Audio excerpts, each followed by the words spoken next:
Welcome to Founders Future, a podcast powered by Closers.io, where we explore the journeys of innovative entrepreneurs and the road ahead for them and their companies. I'm your host, Milan Kohut, and in each episode, we uncover the stories behind impactful ventures, the challenges faced, the lessons learned, and the strategies fueling future growth. Today, I'm absolutely thrilled to be joined by Sharon Penlington, a certified hormone health and stress coach and founder of the 90-day Perimenopause nervous system reset program. She equips high-achieving women in their 40s and 50s to conquer menopause's neurological symptoms like 3 a.m. wake-ups with racing thoughts, daytime exhaustion, emotional reactivity, and brain fog by regulating the nervous system to optimize hormones. With that being said, Sharon, let me officially welcome you to Founders Future. Thank you for having me, Milan. It's great to have you. We're going to have some good time together. There is a lot that I want to cover with you, so let's just jump right in. And what I love to do with every single one of my guests is a bit of traveling back in time first. So before you even launched this current company, what was that journey like for you? And then eventually, what was the motivation for even starting all of this? Okay. Yes. Well, I was working in a health clinic as a nutritionist and a health coach, and many of the patients were taking hormone therapy for their menopause symptoms. It was a midlife hormone health clinic, and still not sleeping, still emotionally volatile, still, forgetting midway through a presentation, just not performing as well at work. And when I met with them, I have an hour with them, and I'm working as a nutritionist, a health coach, where they have questions about what they should be eating, what supplements to take, how to sleep better, how what type of exercise should they be doing. And it was becoming very obvious that many of these women are dysregulated. Their nervous system is dysregulated. They're prioritizing everybody else. They're always at the bottom of the list. They're pushing themselves too hard and then wondering why these symptoms are coming up. And it just wasn't enough time for me to help regulate their nervous system in 15 minutes, or even if we spent the entire hour doing that. So that's when I decided I needed to create a longer container to kind of support women and to hold their hand as we learn the skills of regulating ourselves and managing our stress. I love it. I always say that when it comes to business and running these sort of projects, like it's not a straight line and it really takes some time to gain clarity around the whole business and several different aspects of running this kind of business. So we're going to talk about where this journey got you overall and what the business looks like today. So let's start with this. I already gave us a little sneak peek in terms of my introduction with who it is that you're trying to work with. But if you have anything to add on top of that, you're very welcome to do so.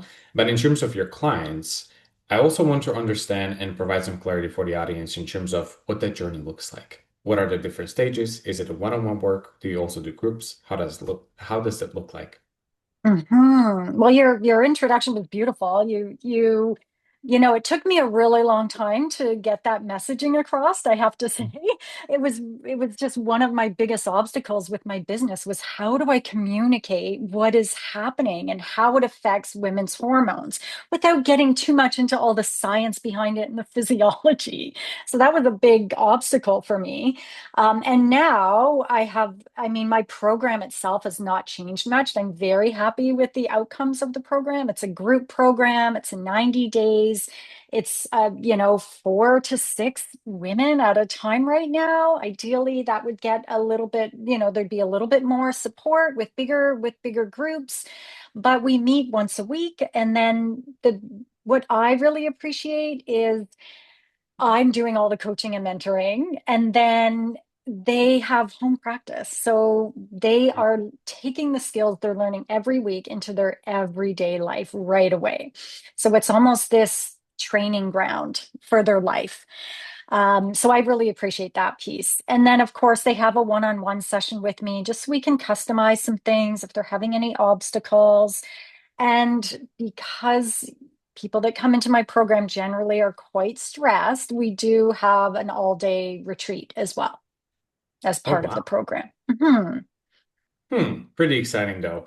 Now, when it comes to you saying that this is a group coaching program, I'm curious, what was the motivation for you to step into the world of group coaching? If you look at your industry, the majority of other professionals are focusing solely on their one-on-ones. I'm loving the fact that you're doing group coaching, but what is the motivation behind it? The motivation is that part of my motivation for even having the program is I struggled with my own menopause symptoms. And what I found worked really well for me was actually hearing just that this was normal. This was very common. I had a lot of thoughts around, I'm a failure, I'm not doing this, why can't I solve this? Why can't I sleep? Um, so just that alone, to hear that other people are going through something very similar, and there's a lot of engagement. We're all talking about our different experiences, and I think we can learn a lot from that. And when we're taught, there's a lot of evidence for groups and social connection being very important for stress resilience. So why wouldn't it be a group program?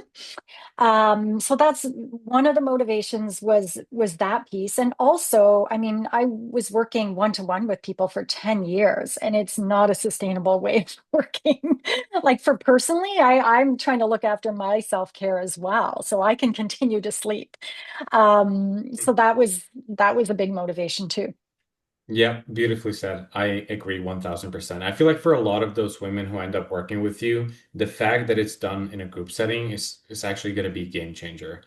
Because this journey can be very lonely, so I've heard. So to be in that position where I feel like I'm the only one and nobody understands me, and suddenly I'm surrounded with other women who are experiencing something very, very similar, dealing with similar issues, that's an eye opener, isn't it? Yeah, and to see other people be successful and have insights is really important. Yeah, I think it's a beautiful Yeah. way of teaching this. And yet it's a group program, but everyone is working at their own pace and on their own different pieces, but we still coming together as a group. I love it. And it also makes a lot more sense when you look at it from the business perspective. Like you said yourself, when it comes to one-on-one models, I'm pretty sure you have the same 24 hours in a day as I do. At least I think so.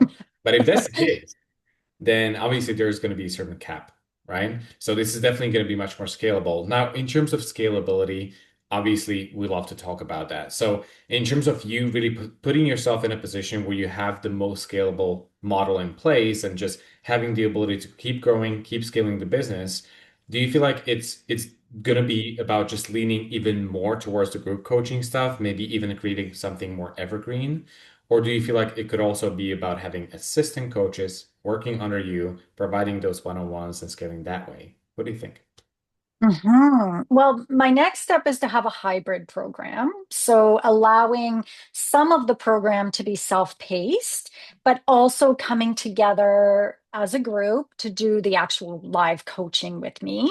And that would one of my biggest obstacles is people say, well, I can't come Tuesdays at 6 o'clock, or I can't do this particular time or this start date.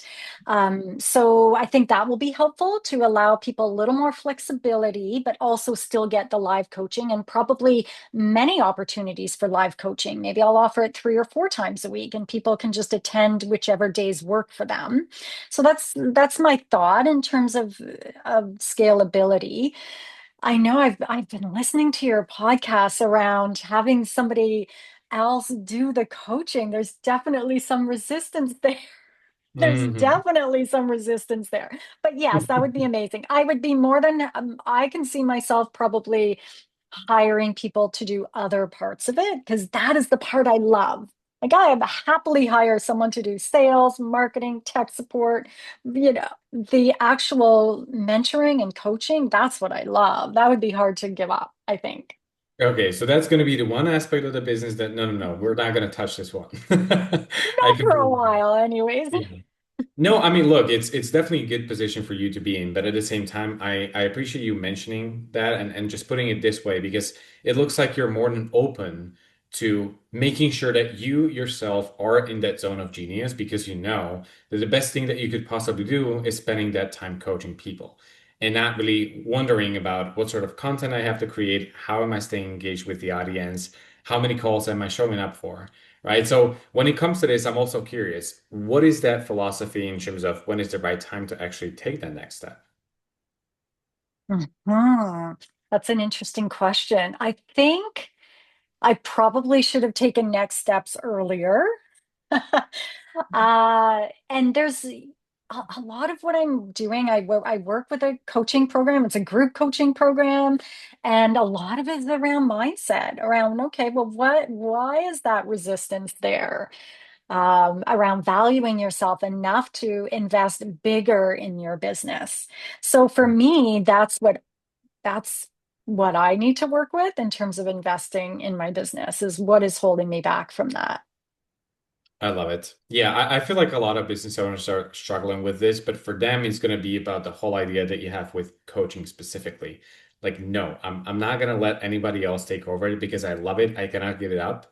But when it comes to other stuff, like, cool, if you look at it from the perspective of maybe having an intern, whether that's somebody just coming out from college and focusing on marketing, well, if they can do the same thing as you're doing in terms of social media and maybe do it in 10% of the time that you would spend on it, then why not? Right? It's just gonna make your Absolutely. life easier and gonna allow you to take the business to the next level. And talking about next level, let's get some clarity on your goals. I'm pretty sure even just after like talking to you for 10 minutes, there is a lot of ambition in terms of how many people you want to help.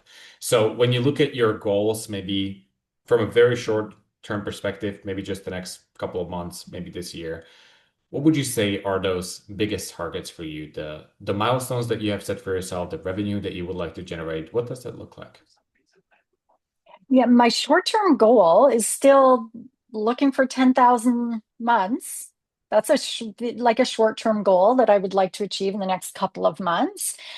And bigger groups, not massive groups. Like I think ideal would be 8 to 12 women, and that's for the participants. That's not for me. That's because I think that's just more people for them to learn from. Right. Right now, if I'm running my group and there's 5 to 6 people, but 2 people don't show up that week, there's just not as much engagement. So I think it's important to have just the right number of people. And I have a call with every person that comes into my program because it's really important that it's a safe container. We can't really explore ourselves without that safe container being there. So yeah, there's still that piece too, is having that conversation with every person before they start the program.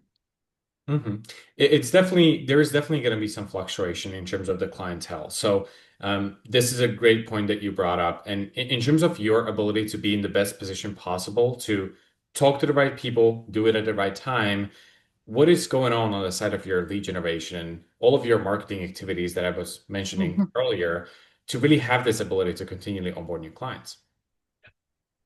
Yeah, so right now, my whole marketing plan is get in front of other people's people, which is very time intensive. I love speaking, so I'm been doing a lot of speaking about menopause for the last decade. So that's something I really enjoy doing workshops, speaking, master classes, going and speaking to corporate employee resource groups, just getting in front of people. But podcasts, I'm really loving, I guess, because I'm still get to talk. Writing articles, doing collaborations, but all that is extremely time intensive for sure. So I know now I need to expand my reach. I need to be outside of my own city as well. With that being said, do you feel like you're going to have to just explore the potential of social media more so that you open yourself up to more opportunities that way? Or what do you have in mind specifically? I do. I do, and I'm not looking forward to what I have to say. What makes you say that? I'm working with a LinkedIn coach right now because it just seems like the simplest, actually, this one of the more simple platforms. So I'm looking forward to that, actually. I really love hiring people to help me with things that I just don't have the knowledge around. So I'm appreciating that piece, but I just find social media just for me personally to just very time intensive. And I've looked in terms of hiring people, haven't quite found the right fit yet. And probably that piece around hesitation around how much are you willing to invest in your business is kind of sneaking up on me for sure. But definitely I will need to have a bigger social media presence. Oh, this is going to be a process for sure. This is a big learning curve for anybody in business. So I'm pretty sure there's going to be a lot of different iterations when it comes to these kind of decisions. Now, in terms of seeing this kind of growth that you want to see for the company and its impact, what would you expect to stand in the way right now or along this journey of growth being the biggest challenge in that? Yeah, the biggest challenge is probably those reach outs, like just the time that it requires. Hmm.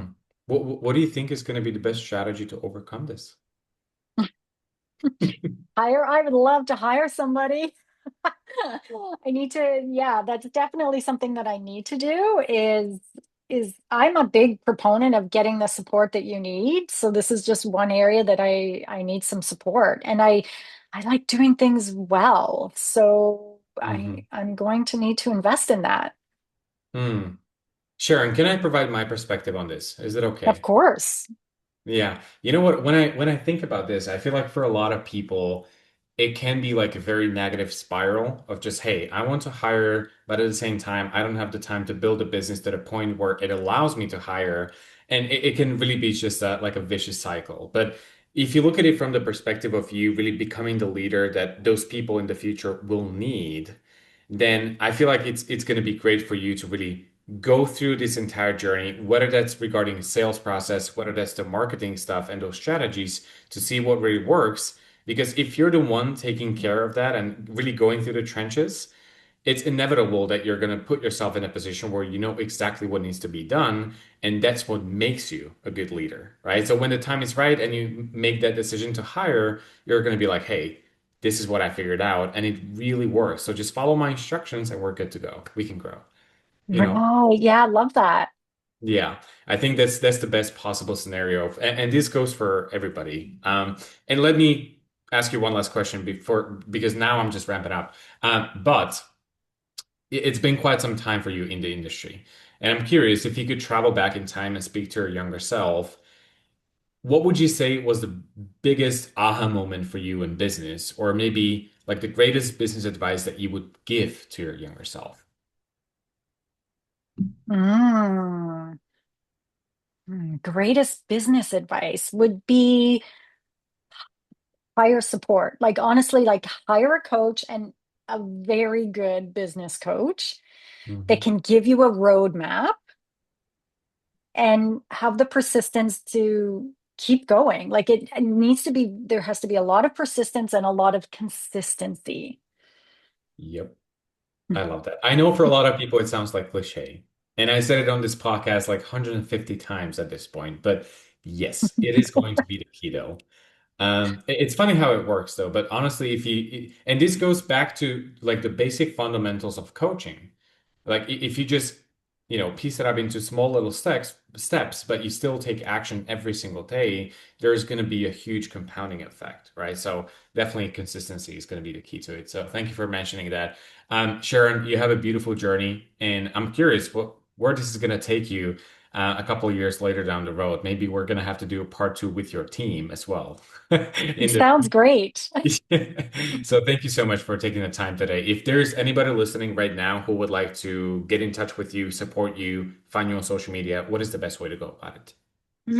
So you can find me at sharonpenlington.com. But my first recommendation would be I have a perimenopause archetype quiz. And so this will tell you do you have some nervous system dysregulation? And is it contributing to some of those perimenopausal symptoms? Very good. I love the sound of that. Sharon, thank you again. It was a pleasure to have you on the podcast. Thank you. We had fun. Now to our listeners, if today's conversation inspired you as well, make sure to subscribe to Founders Future on your favorite platform. And also, if you're a business owner, more specifically a consultant or a coach, or you have an agency and you're trying to scale the business and really enhance both your sales and marketing efforts, also visit closers.io, get in touch with our team, and discover how exactly we scaled our company from zero to over 30 million per year in less than 3 years. Until then, keep on crushing it, and I'll see you on the next one.